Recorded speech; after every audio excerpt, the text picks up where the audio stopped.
राज्यासाठी काय सांगितलं? मी दर्शन घेतो, कारण देव सगळं बघत असतो. ज्या पद्धतीने आपण पाहतोय कायदा सुव्यवस्थेचा प्रश्न कुठेतरी निर्माण झाला आहे. सरकारमधील मंत्री धनंजय मुंडे यांच्याच विरोधात आंदोलन आहे. तर सगळ्याकडे कसं बघताय मंत्री? नाही, एक दिसतंय सगळीकडे की गेले 5-7 दिवस सरकार सुट्टीवर आहे असं वाटायला लागलेलं आहे. कारण कायदा सुव्यवस्थेचा प्रश्न आहेच. आपण पाहताय जी उत्तरं परभणीबद्दल, बीडबद्दल दिली होती, कुठेही त्याच्यावर काही कारवाई पुढे झालेली नाहीये. जे आम्हाला सांगितलं होतं की टाइम बाउंड कारवाई होईल, तसं काही झालेलं नाहीये. आणि एक आपण पाहताय साधारणपणे मुंबईत देखील पर्यावरणाचा जो ऱ्हास झालेला आहे. आपण पाहताय धूळ आहे हवेत, स्मॉग आहे, फॉग आहे, कोणाच काही माहिती नाहीये आणि ह्याच्यावर उत्तर कुठूनही येत नाहीये. तसंच पाण्याचा प्रश्न सगळीकडेच उद्भवलेला आहे. अनेक हाऊसिंग सोसायटीज असतील, चाळी असतील, तिथे पाणी अजून पोहोचत नाहीये. जो प्रेशर असायला पाहिजे ते नाहीये, पण उत्तर द्यायला कोणीच नाही. गेल्या 20 दिवसापासून बीडमधला प्रश्न सुरू आहे. 20 दिवसांपासून बीडमधलं वातावरण पेटलेलं आहे. अद्यापही जो मुख्य आरोपी आहे, ज्याच्यावर सातत्यानं आरोप होत आहे, टीका होती, तो वाल्मिककर अद्यापही फरार आहे. हे कशासाठी आणि हे कोणासाठी सगळं चाललंय हा देखील एक प्रश्न येतो ना. कोणाला सरकार वाचवतंय आणि कशाला सरकार वाचवतंय? काय नक्की सरकारची अडचण होणार आहे जर वाचवलं नाही तर? मुख्यमंत्र्यांनी या सगळ्या संदर्भात निवेदन केलं. 8-10 दिवस त्यालाही ओळखले. मात्र 8-10 दिवस की 2 आठवडे झालेत आता, पण अद्याप कुठेही काही कारवाई दिसत नाही.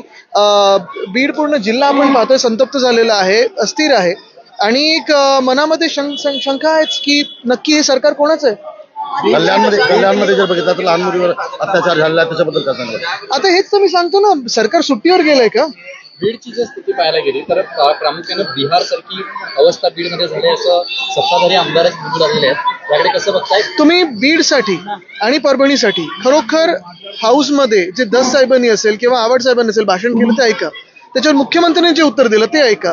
त्या मिनिटाला मला वाटलं होतं की मुख्यमंत्री काहीतरी कारवाई करतील, पण अद्याप कुठेही काही कारवाई झालेली नाहीये. नक्की सरकार कोणाला घाबरतं, कशासाठी हे सगळं लपाछुपी चालली आहे, ह्याचं उत्तर मिळालं पाहिजे की सरकार सुट्टीवर गेलंय. आदित्यजी, आपण पाहिलं असेल सत्ताधारी पक्षामधल्या आमदारांनी जे वक्तव्य केलं, मला त्याच्यात जायचं नाही. मला वाटतं त्याच्यात असून मी तरी पूर्ण ती बातमी पाहिलेली नाही म्हणून मी त्याच्यावर काही बोलू शकत नाही. मुंबई प्रामुख्यानं मुंबईच्या ज्या पद्धतीनं प्रदूषण झालेलं आहे त्या बाबतीत महानगरपालिका रोज सातत्यानं रस्ते धुणं असेल किंवा वॉटरच्या माध्यमातून सगळं जे काही वॉटर स्प्रिंकलर किंवा रस्ते धुण्याचं काम आहे ना, ते परत प्रेशर टाकते पाण्यावर. जिथे बिल्डरांवर कारवाई व्हायला पाहिजे ती अजून झाली नाहीये.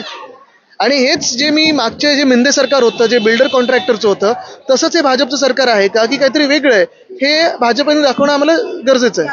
एक प्रश्न आदित्यजी, 8% पाणी वाढीवरती जे दर आहेत ते वाढणार आहेत, त्यामुळे अशा एसटीचे दर वाढणार आहेत, पाण्याचे दर वाढणार आहेत, बीएसटीचे दरवाढीसाठी प्रस्ताव गेलेला मला वाटतं. त्याच बाजूने आपण पाहतोय जीएसटीचा जो काही मार आहे तो चालूच आहे. पॉपकॉर्नवर तर जीएसटी किती लागलं? 18%. कॅरेमलाइज असेल तर किती लागतं? हा सगळा घोळ एकंदर आणि दुसऱ्या बाजूला रुपया जो पडतोय हे पाहून नक्की सामान्य माणसांनी जायचं तरी कुठे, हा एक विचार मनामध्ये येतोच. पण हे सगळं होत असताना आपण पाहताय की आज देखील या देशामध्ये भाजप ह्या विषयावर चर्चाच करायला तयार नाहीये. दिल्लीमध्ये असेल, बिहारमध्ये असेल, कुठे तर निवडणुका येतील, आता तिथे परत भलतं काहीतरी काढतील. रोहिंग्या आलेत आणि बांगलादेशी आलेत, पण मूळ मुद्दा जो आहे की जे सामान्य नागरिक महागाईनी आपण पाहतोय, बेरोजगारी आहे, महागाई आहे, त्याच्याकडे दबलेला आहे, त्याच्याबद्दल कोण काय बोलतंय?